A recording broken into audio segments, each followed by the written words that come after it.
ఓం మహాగణాధిపతయే నమః. ఓం గురుభ్యో నమః. ఓం శ్రీమాత్రే నమః. పరమేశ్వర స్వరూపమైనటువంటి జ్యోతిష, వాస్తు మరి ఇతర అనేకమైనటువంటి శాస్త్రములను మనకు అందించినటువంటి మహర్షులకి నమస్కారం. హయగ్రీవ హయగ్రీవ హయగ్రీవేతియో వదేత్ తస్య నిస్సరతే వాణి జహ్నుకన్యా ప్రవాహవత్. అరుణాం కరుణాతరంగితాక్షీం ధృతపాశాంకుశపుష్పబాణచాపాం అనిమాదిభిరావృతాం మయూకైః అహమిత్యేవ విభావయే భవానీం. శ్రీమాత్రే నమః. ప్రేక్షకులకి ఆ లలితాంబిక అమ్మవారి యొక్క అనుగ్రహం పరిపూర్ణంగా కలగాలని మనస్ఫూర్తిగా కోరుకుంటూ మనం ఈరోజు చెప్పుకోబోయేటువంటి విషయం ఏమిటి అంటే, చాలామంది బయట నన్ను అడుగుతున్నటువంటి విషయము, కొంత ప్రచారంలోకి వస్తున్న విషయం ఏమిటంటే, శుక్రుడు వక్రగతి జరగబోతుంది. అది ఎప్పటి నుంచి? మార్చి 2వ తేదీ నుంచి ఏప్రిల్ 13వ తేదీ మధ్యలో వక్రిస్తున్నాడు శుక్రుడు, కాబట్టి ఏదో జరిగిపోతుంది అనేటువంటి ప్రచారాలు వస్తున్నాయి. దీన్ని చాలామంది నన్ను అడగడం జరిగింది. ఏమండి, మరి శుక్రుడు వక్రగతి జరిగితే మా రాశి వారికి ఎలా ఉంటుంది?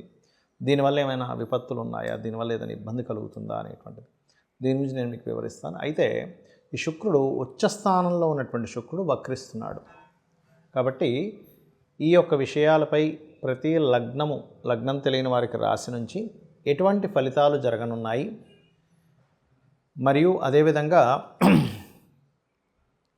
ఏ రాశివారు ఎటువంటి జాగ్రత్తలు తీసుకోవాలి, ఏ పరిహార మార్గం చేసుకుంటే ఇబ్బంది కలగకుండా ఉంటుంది అనేటువంటి విషయాలు ఇప్పుడు మనం తెలుసుకుందాం. మీనలగ్నము, మీనరాశి. మీకు లగ్నంలో గ్రహకూటం ఏర్పడి అందులో శుక్రుడు 2వ తేదీ నుంచి వక్రిస్తున్నాడు, మార్చి 2 నుంచి. మరి ఈ వక్రగతి వల్ల ఏమిటి? ఈ లగ్నానికి శుభుడు కాదు, పాపి శుక్రుడు అయినప్పటికీ కూడా ఈ వక్రగతి కొన్ని ఫలితాలను ఇస్తుంది. ఎటువంటి ఫలితాలను ఇస్తుంది అంటే, శుక్రుడు ఇక్కడ మంచి ఫలితాలు కనుక చూసుకుంటే, ఏదైతే మీరు ల్యాండ్ కానీ, చదువు విషయంలో కానీ, పంట సంబంధించిన విషయంలో కానీ, రియల్ ఎస్టేట్ చేసేటువంటి అంశాల్లో ఏదైతే స్ట్రెస్ ఉంటుందో, వక్రగతి వల్ల ఆ స్ట్రెస్ అనేది తగ్గడము, మీకు రావాల్సినటువంటి భూమి మీకు దక్కడము, ఏదైనా క్రియేటివ్ ఫీల్డ్ రిలేటెడ్ సంబంధించిన ఎడ్యుకేషన్ కోసం చేసేటువంటి ప్రయత్నాలు ఫలించడము, విదేశాలకు వెళ్ళాలనేటువంటి ప్రయత్నం ఫలించడము, కన్స్ట్రక్షన్ రంగాల్లో ఉండేటువంటి వారికి వ్యాపార లాభాలు పొందడం అనేటువంటి చాలా స్పష్టంగా చూపిస్తుంది. మరియు అదొకటే కాకుండా లగ్జరీ రిలేటెడ్ సంబంధించినటువంటి వ్యాపారాలు ఎవరైతే చేస్తారో అటువంటి వాటిల్లో కూడా యోగించడం జరుగుతూ ఉంటుంది. కాకపోతే ఇక్కడ సహజంగానే మీన లగ్నం మారు మీన రాశి వారికి లగ్నంలో రాహు, సప్తమంలో కేతు ఉన్నాడు. కాబట్టి ఎంత ఈ శుక్రుడు వక్రించి 12లోకి వెళ్తున్నా ఈ వివాహ నిర్ణయాలు, వివాహ సంబంధించిన విషయంలో కొంత జాగ్రత్తగా ఉంటాం. ముఖ్యంగా దీని యొక్క ప్రభావం, శుక్రుడు వక్రించినప్పుడు శుభగ్రహం ఎప్పుడైతే రాశి నుంచి వక్రిస్తుందో ఈ సంతాన సంబంధించినటువంటి విషయంలో కొంత జాగ్రత్తగా ఉండాలి అనేటువంటి చూపిస్తుంది. సంతానము నిర్ణయాలు ప్రధానంగా, అందులోని తల్లిగారికి సంబంధించిన హెల్త్ రిలేటెడ్ సంబంధించిన ఏదైనా ప్రయాణానికి సంబంధించిన నిర్ణయాలకు సంబంధించిన విషయంలో, మరియు ఒక్కోసారి చూడండి, ఒక దగ్గర జాబ్ చాలా చక్కగా ఉంటే కొంతమంది ఏం చేస్తారు, లేదు నేను మారిపోవాల్సిందే అని తొందరపడి మారిపోతూ ఉంటారు. ఎందుకు ఇప్పుడు ఈ వ్యక్తి మారుతున్నాడా అని మనకు ఆశ్చర్యం వేస్తుంది. శుక్రుడు వక్రగతి మార్పుని ఇస్తుంది ఉద్యోగ సంబంధించిన విషయంలో. బికాజ్ ఆఫ్ ఇక్కడ ఈ శుక్రుడు ఎప్పుడైతే లగ్నాధిపతి మరియు తృతీయాధిపతి పరివర్తనాయోగం నుంచి పక్కకు వెళ్తున్నాడు, చెప్పాలంటే ఎప్పుడైతే పక్కకు వెళ్తున్నాడో పరివర్తనాయోగం కొంతవరకు తగ్గుతూ ఉంటుంది. కాబట్టి ఇది మార్పునిస్తుంది. అంటే ఇన్ని రోజులు ఏదైతే ప్రయత్నం చేస్తుంటారో కొంతమంది, ఆ ప్రయత్నం ఫలించడం కూడా జరుగుతుంది ఇక్కడ. మరి మీ యొక్క ఆలోచన విధానంలో ఎక్కడ కూడా ఇబ్బంది కలగకుండా ఉండాలి అంటే మీరు చేయవలసింది ఏమిటి? సంతాన సంబంధించిన విషయంలో ఇబ్బంది కలగకుండా ఉండాలి అంటే జయ గురుదత్త, శ్రీ గురుదత్త అనేటువంటి నామస్మరణ చేయండి. మరియు గౌరీదేవి యొక్క అష్టోత్తరాలు చేసుకోండి. మరియు దీంతోపాటు ఓం మాణిక్య మకుటాకార జానుద్వై విరాజితాయ నమః అని నామస్మరణ చేస్తూ గురు, శుక్ర, చంద్రగ్రహాల దగ్గర దీపారాధన, గోవులకి అరటికాయలు, బియ్యపు పిండి తినిపిస్తూ ఉండండి. అన్ని విధాలా మీకు బాగుంటుంది. శుక్ర వక్రగతి వల్ల మరి జాతకం తెలియదండి నాకు, నేనేం చేసుకోవాలని అడుగుతూ ఉంటారు చాలామంది. దీనికి ప్రధానంగా శుక్రుడు ధనానికి, వివాహానికి, వాహనాలకి, గృహాలకి, లగ్జరీ ఐటమ్స్కి, ఇటువంటి వాటికి కారకుడు ధనానికి. దీనివల్ల ఏమిటంటే, ఎవరైనా సరే ఈ యొక్క అంశంలో శుక్ర వక్రగతి వల్ల వీటికి సంబంధించినటువంటి విషయంలో మీ జాతకం తెలిసినా తెలియకపోయినా, మీ నక్షత్రం ఏదైనా కానీ వక్రించినంత కాలము కూడా, అంటే మార్చి 2వ తేదీ నుంచి ఏప్రిల్ 13వ తేదీ వరకు ఈ యొక్క విషయాల పట్ల కాస్త జాగ్రత్తగా ఉండండి. ఒకటి.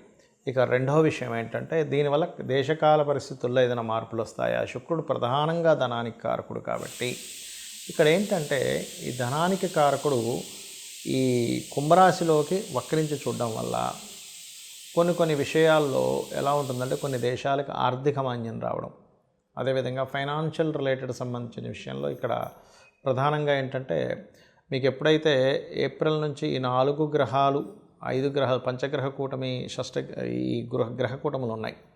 ఈ గ్రహ కూటమి నుంచి బయటకు వస్తున్నటువంటి శుక్రుడు కాబట్టి ప్రధానంగా కొన్ని పార్టీల్లో ఎవరైనా కూటమిగా ఉన్నటువంటి దాంట్లో నుంచి లేడీస్ ఉంటారు కొంతమంది సభ్యులు, అందులో వాళ్ళు కొంచెం బయటికి రావడం కానివ్వండి. అదేవిధంగా మరొక విషయం ఏంటంటే షేర్ మార్కెటింగ్ రిలేటెడ్ సంబంధించినటువంటి విషయంలో బుధుడు షేర్ మార్కెట్కి కారకుడు. ఈ షేర్ మార్కెట్కి కారకుడైనటువంటి బుధుడు కూడా మనకి మీన రాశిలో ఉంటాడు. ఆ మీన రాశిలో బుధుడికి ఎవరక్కడ మీకు సపోర్ట్ని ఇస్తారు అంటే శుక్రుడే సపోర్ట్ని ఇస్తాడు చెప్పాలంటే, ఎందుకంటే నీచభంగ రాజయోగాన్ని ఇచ్చేటువంటి గ్రహం శుక్రుడు.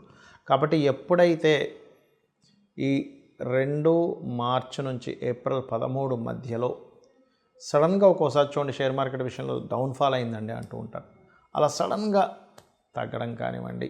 అదేవిధంగా మరొక విషయం ఏంటంటే ఇక్కడ ఈ శుక్రగ్రహం వల్ల కొన్ని లగ్జరీ ఐటమ్స్ ఇట్లాంటివి ఉంటాయి. లగ్జరీ రిలేటెడ్ సంబంధించినటువంటి ఐటమ్స్ విషయంలో కొంతమంది చూడండి ఈ బిట్ కాయిన్స్ అని రకరకాలవి పెడుతూ ఉంటారు. అటువంటివి ఏమైనా ఇన్వెస్ట్మెంట్స్ చేసేటప్పుడు కాస్త చూసుకొని చేయండి. వక్రించినప్పుడు ప్రతి గ్రహము కూడా ఇక్కడ వక్రించడు. కొన్ని శుక్రుడు, బుధుడు, రవి వక్రించదండి, శని, గురువు, అదేవిధంగా కుజుడు వక్రిస్తాడు. ఈ వక్రగమనం అంటే నిజంగానే వెనక్కి తిరగడం కాదు, ఈ యొక్క సర్కిల్లో మనకి వెనక్కి వెళ్ళినట్టుగా ఆ యొక్క ప్రభావం పడుతూ ఉంటుంది, అంతేగా నిజంగా వెనక్కి అని రావు. రాహుకేతులు సహజంగానే వక్రించుంటాయి. అయితే ఈ వక్రగతిలో గ్రహాలు ఉన్నప్పుడు ప్రత్యేకంగా మీరు అమ్మవారి యొక్క నామం, ముఖ్యంగా లక్ష్మీదేవి యొక్క అష్టోత్తరము, లక్ష్మీ స్తోత్రాలు, దేవి యొక్క ఇవి చేస్తూ ఉన్నట్లయితే అన్ని విధాలా మీకు బాగుండడం జరుగుతుంది. అయితే ఇక్కడ ఈ శుక్రవక్రగతి వల్ల చేయవలసినటువంటి దానాది ప్రక్రియలు కానివ్వండి, గోసేవ కానీ ఏం చేసుకుంటే బాగుంటుంది అని చెప్పి చూసుకున్నట్లయితే ప్రధానంగా ఇక్కడ మీరు ఈ సమయాల్లో శివార్చన చేసుకునేటువంటి వారు తీపి పదార్థంతో లేదా తేనెతో శివునికి అభిషేకం చేస్తే కూడా దీని యొక్క ప్రభావం పడదు. రెండవది, గోవులకి చపాతీలు 3 చపాతీలు తీసుకొని దాని మీద తేనె పూసి చక్కగా మీరు తినిపించినట్లయితే, అలా తినిపిస్తూ కూడా లలితా సహస్రనామాల్లో ఓం కామేశబద్ధం మన లలితా సహస్రనామాల్లో ఓం సంపత్కరీ సమారూఢ సింధుర వ్రజసేవితాయై నమః అనే నామస్మరణ చేయడం చాలా ముఖ్యమైనటువంటి అంశం. అదేవిధంగా మరొక విషయం ఏంటంటే ఇక్కడ ఈ యొక్క శుక్రగ్రహ సంబంధించినటువంటి విషయం ఏదైతే ఉందో ఈ కాంబినేషన్లో పర్టికులర్గా మరి కొంతమందికి శుక్రగ్రహ ప్రభావం వల్ల వాహన సంబంధించింది కూడా కొంచెం జాగ్రత్తగా ఉండాలి. వాహనాలు కొనుగోలు చేసేటప్పుడు, గృహాలు కొనుగోలు చేసేటప్పుడు అని చెప్పాను కదా. ఎప్పుడైనా సరే ఇలా వక్రించినప్పుడు మీ జన్మజాతకంలో కనుక వాహన సంబంధించిన కొనుగోలు చేసేటువంటి గ్రహాలపైన ఏదైనా పాపగ్రహ సంచారాలు జరుగుతున్నా, లేదా మీకు నడుస్తున్నటువంటి మహాదశల్లో అంటే 3వ స్థానాధిపతి లేదా 11వ స్థానాధిపతి, 9వ స్థానాధిపతి ఫలితాలు వస్తున్నప్పుడు కూడా వాహన సంబంధించినవి కొనుగోలు చేయడము, అదేవిధంగా శుక్రుడు పాడై ఉండి కొంతమంది జాతకాల శుక్ర మహర్దశ నడుస్తున్నప్పుడు కూడా ఈ వక్రించినప్పుడు కొంత జాగ్రత్త పడాలి.